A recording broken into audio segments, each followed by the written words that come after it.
Yeah, I mean, I think I communicate mostly with probably like NECA and player leadership more than anything, and I try to do the best I can, you know. I always want to be respectful of everybody and treat everybody with kindness. Like, I think that's really important, but at the same time, relationships are really important to me, and I think we can always improve in that area. I think that can improve a lot of things. I think communication can improve overall. Me and Adam have a great relationship. I know he was here tonight supporting us, so that was great to see, and you know, I think we can just probably continue to improve in that area. And like I said, like, communication and relationships solve a lot of issues and a lot of problems. Hello everyone, and welcome back to the Clark Update.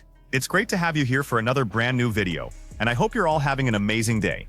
Today's story comes with several unexpected twists, so make sure you stay with us through the final moment because you definitely won't want to miss what happened. With that said, there's no reason to delay any longer, so let's get straight into the biggest story making headlines today. So Cathy is probably done. She is probably done as commissioner. It says here, Cathy Engelbert helped the WNBA capitalize on growth, but now her relationship with players is holding it back. Obviously they're talking a little bit about all this other stuff, and yeah, so a lot of insiders are saying this is Cathy Engelbert's last year, and it's so funny. People are like, oh yeah, she hasn't made any effort to prioritize a relationship with Caitlyn Clark as one of like the negative things, and people are like, oh, they're just gonna sign a new. The instant her name echoed through the arena, the boos started pouring down. One of the most electrifying all-star games the league had ever staged had just ended, with Team Spoon defeating Team Coup 129-122. The crowd was still buzzing when the public address announcer introduced Cathy Engelbert, who was expected to walk onto the floor and present the post-game trophy after Caitlyn Clark had lit up the scoreboard. Under normal circumstances, that ceremony would have been a simple formality. The commissioner steps forward, smiles for the cameras, hands over the trophy, and receives polite applause before the broadcast moves on. This time, however, the entire mood shifted before Engelbert could even touch the hardware. The moment her name was called, the building turned on her. Before we continue, make sure to like this video and subscribe to the channel if you enjoy these updates. More than 90% of the people watching still haven't subscribed, even though it's completely free and takes only a second. Your support truly means everything to us. Have you subscribed already? Perfect, and thank you. Now let's return to the story. Owners, team executives, like, people are calling out Cathy Engelbert, man, saying she's just not fit for the job. It is getting crazy for her. Let's listen to what, I think her name is Courtney. Let's listen to what Courtney had to say right here. Engelbert has turned the WNBA into a mechanism for political discourse that goes off the rails instead of it being a sports engine. There is not a worse commissioner in pro sports than Cathy Engelbert. And I could go on for the entirety of this segment, but I'll give you this so we could, yes, I know it can be a little long-winded. The Dan Patrick thing, canceling the interview, saying that her PR arm told her that it wasn't a good idea. Well, you are the commissioner of the league. You can decide to go on and face tough questions. If you want your league to be taken seriously, stand out in front of some of the discourse that's going on around your league. You've allowed Caitlyn Clark to become hijacked in narratives that have nothing to do with basketball. The heckling wasn't limited to one corner of the arena. It was coming from multiple sections, growing so loud and continuing for so long that the broadcasters had to raise their voices just to keep the coverage moving. Engelbert had already been greeted with similar reactions during previous All-Star events, when frustration over salaries and the collective bargaining agreement boiled over among fans. That distinction matters because this wasn't merely one irritated section of supporters making noise after a difficult night. For the second consecutive year, Engelbert was booed while walking into an All-Star trophy presentation. When the same reaction keeps happening during the league's biggest annual celebration, it can no longer be dismissed as an isolated incident. At that point, the response becomes a clear message. There was actually a report that came out today that says that the 2026 season will be Cathy's last season. Alexa Philippou said conversations with more than 20 stakeholders in and around the WNBA offer a general belief that for as much business growth as Cathy Engelbert has overseen, she's not the right person to navigate the demands of the league, the demands that the league currently faces, and what its stakeholders now need. I do think Cathy thinks, well, she's done her job, she's got us financially set up in the right way. It's the other pieces cases that we're talking about. Jeff Hunt, who is a specialist in crisis and reputation management, who has previously worked with the MLB, ATP, WTA, the PGA Tour, he said the hole has just gotten so deep. She's in a place now where I don't really know what she does. Others said that she had a failure to develop sufficient relationship equity. Multiple find it curious she hasn't prioritized developing a closer relationship with Caitlyn Clark. What made the scene even more damaging was the timing. The boos arrived during a weekend in which Engelbert was already facing repeated questions about whether she expected to remain commissioner for the 2027 season. At the exact moment speculation about her future was reaching its peak, cameras across the building captured her being rejected by the crowd on the league's most visible stage. There are few images more uncomfortable for a commissioner whose job security is already being debated. Yet Engelbert still had to walk forward, present the trophy, maintain her composure, and smile through the entire ceremony. Everything else surrounding this story begins with that revealing moment. How she planned to fix the fact that players like Caitlyn, Angel, and Paige, who are clearly driving massive revenue for the league, are making so little for their first 4 years. Her response was, Caitlyn should be grateful she makes $16 million off the court, because without the platform that the WNBA gives her, she wouldn't make anything. And in that same conversation, she told me, players should be on their knees thanking their lucky stars for the media rights deal that I got them. That's a mentality driving our league from the top. We have the best players in the world. We have the best fans in the world. But right now, we have the worst leadership in the world. If I didn't know exactly what the job entailed, maybe I wouldn't feel this way. But unfortunately for them, I do. We serve a league that has shown they think championship coaches and Hall of Fame players are dispensable, and that's fine, it's professional sports. But I will not stand quietly by and allow different standards to be applied at the league level. Thank you. When reporters questioned Engelbert directly during this year's All-Star Weekend in Chicago and asked whether she expected to continue serving as commissioner in 2027, she refused to give them a direct answer. Instead, she spoke about how fortunate she felt to lead the WNBA during a period of extraordinary growth. She referenced the league's momentum, its achievements, and the usual collection of carefully polished phrases executives rely on when they want to avoid making a firm commitment. What she never said was yes. She also never clearly stated that she intended to return. Everyone inside that press room, including the reporter holding a recorder toward her, understood the significance of that omission because commissioners who know they are staying usually have no difficulty simply saying so. In fact, say that, quote, players should be on their knees thanking their lucky stars for the rights deal that I got them. There's a lot of inaccuracy out there. So I think what's most helpful is to focus on, I have been in touch with exchange text. We're talking next week. So I think obviously a lot of reporting on inaccuracy about what I said or didn't say. And I will tell you, I had respect for players. There's a lot of emotion, passion going on right now because we're playing bargaining finals. And so I'll leave it there. I mean, I'm just obviously disheartened. You know, I'm a human too. I have a family. I have 2 kids who are devastated by these comments. And so all I'll say is just, you know, it's obviously been a tough week. To understand why the reaction inside Barclays Center could not be written off as a random crowd having a bad evening, it's necessary to trace the tension back further. This controversy did not suddenly begin this month. The fuse was lit last fall when Napheesa Collier gave an interview that reportedly forced the league office into immediate damage control mode. Collier described Engelbert's administration as irresponsible and declared that the WNBA had the worst leadership in the world, a statement that severe is almost impossible to erase once it has been made publicly. When a player with Collier's resume, influence, and respect inside locker rooms says something like that on camera, the criticism doesn't simply disappear when the news cycle changes. It remains attached to the commissioner, gets replayed repeatedly, and resurfaces whenever Engelbert faces another difficult press conference. Engelbert, this is your final year. Adam Silver getting ready to fire her come year's end. This Alyssa Thomas, Caitlyn Clark situation appears to be the straw that broke the camel's back. We are getting leaked information, and it's coincidence, right? Cathy Engelbert not only makes the WNBA look bad by not showing up to the Dan Patrick interview, the WNBA being under the umbrella of the NBA, in turn, you're making the NBA look bad as well. You're making Adam Silver look bad as well. You're making it seem like Adam Silver doesn't know how to pick the correct leadership when it comes to who's leading the WNBA. Engelbert pushed back against several portions of Collier's account.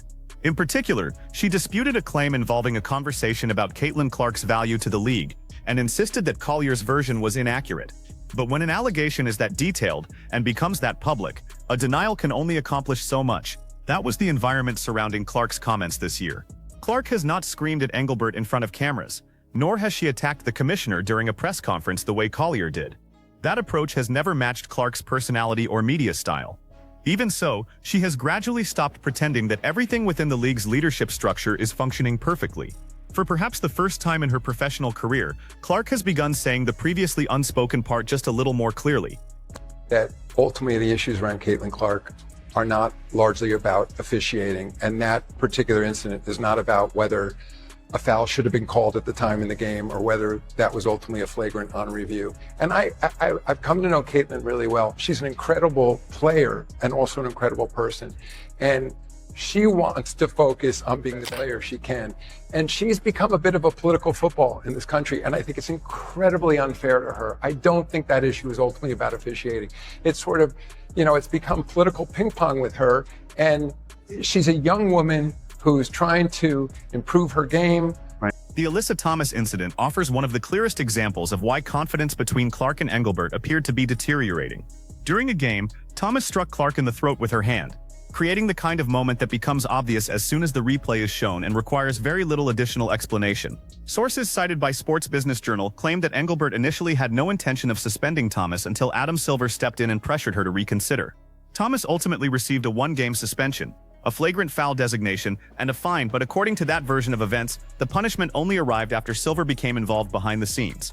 The WNBA formally rejected the suggestion that Engelbert had been unwilling to act on her own. Regardless of which account people believe, the narrative had already escaped the league's control and spread everywhere. The suggestion that meaningful discipline only occurred after the NBA commissioner applied pressure was exactly the kind of report capable of raising deeply uncomfortable questions among players. When everything is stripped down, the central issue becomes simple. Who is actually protecting the league's most valuable and marketable star? If the WNBA commissioner is not viewed as the answer, that concern will not disappear merely because the league enjoyed a strong financial quarter.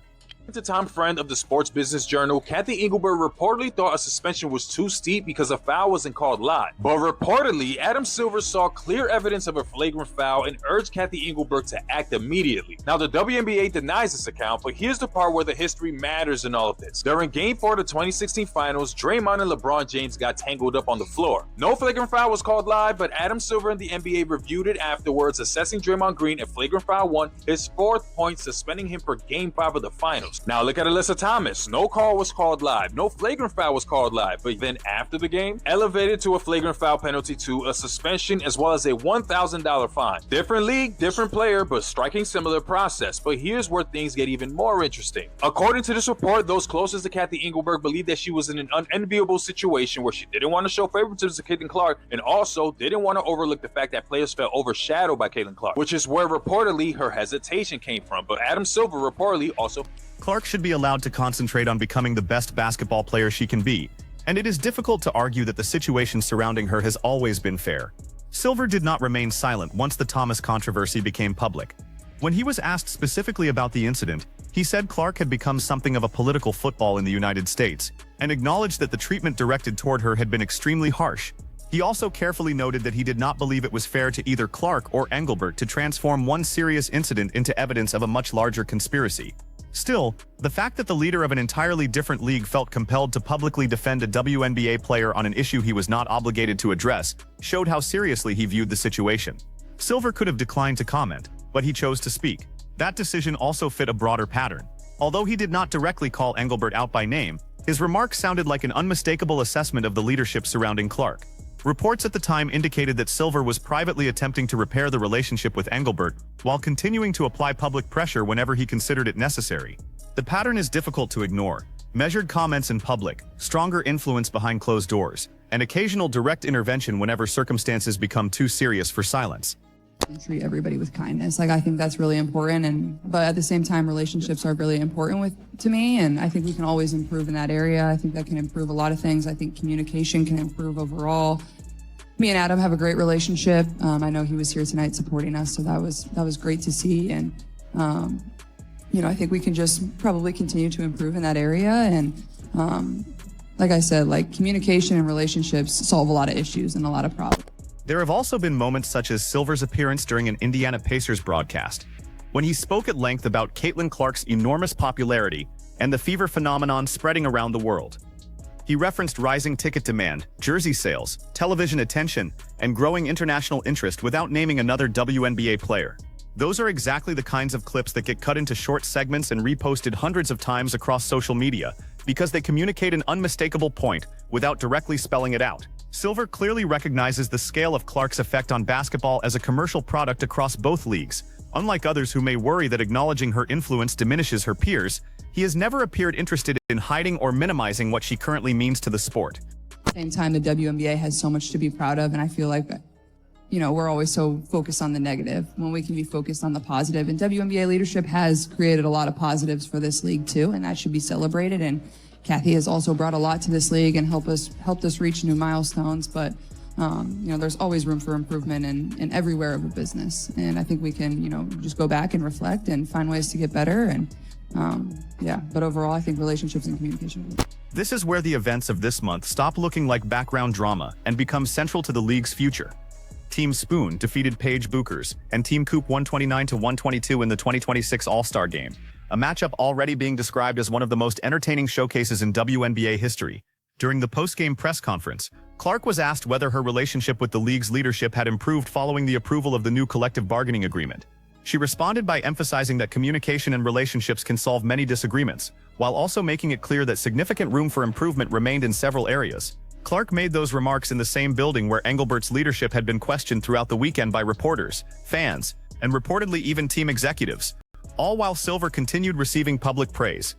It probably will be Cathy's last season, and we've talked about this in previous episodes, and we also talked about this during the whole CBA thing. It was a disaster, and Cathy has done a lot of incredible things for the WNBA and a lot of things that I personally have heard that have gone on behind the scenes that we actually don't see publicly. She's done a lot to make sure that this league stays afloat, but again, it seems like it's more from the business side and not so much the relationships that she builds with players. And there have constantly been more and more players coming out and saying that they don't have a relationship with her, she's not doing great, and things need to be better. And I do think that there has been just so many fires across the WNBA that haven't been put out quickly enough. The PR hasn't been great, the marketing hasn't been great.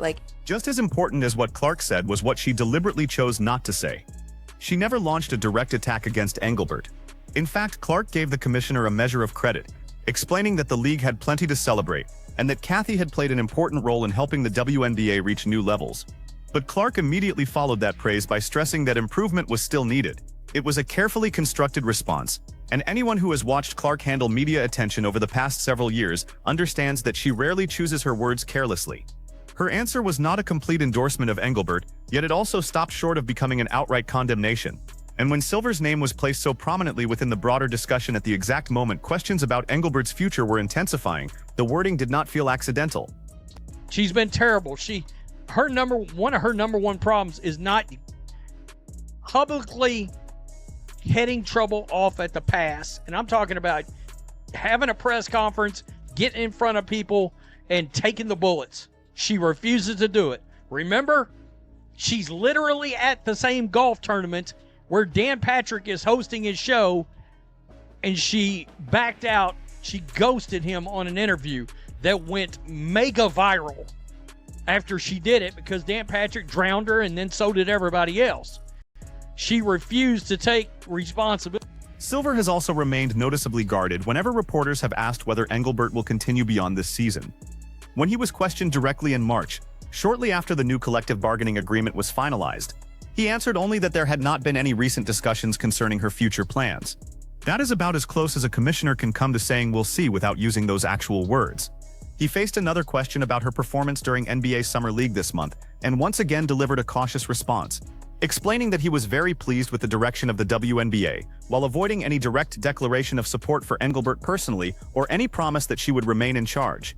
Silver was the executive who originally selected Engelbert for the commissioner position, and the WNBA's structure remains closely connected to the NBA. if a replacement is eventually chosen, or if Silver exerts major influence over that decision behind the scenes. Players such as Clark clearly appear to view him as someone who understands what the league will require moving forward. Executives at Silver's level usually shape major leadership transitions, whether they officially occupy the deciding seat or simply guide the people who do. His fingerprints are already visible throughout the succession conversation, regardless of whether league officials are prepared to acknowledge that publicly. Fans have connected these developments remarkably quickly, arguably much faster than the league office has managed to respond.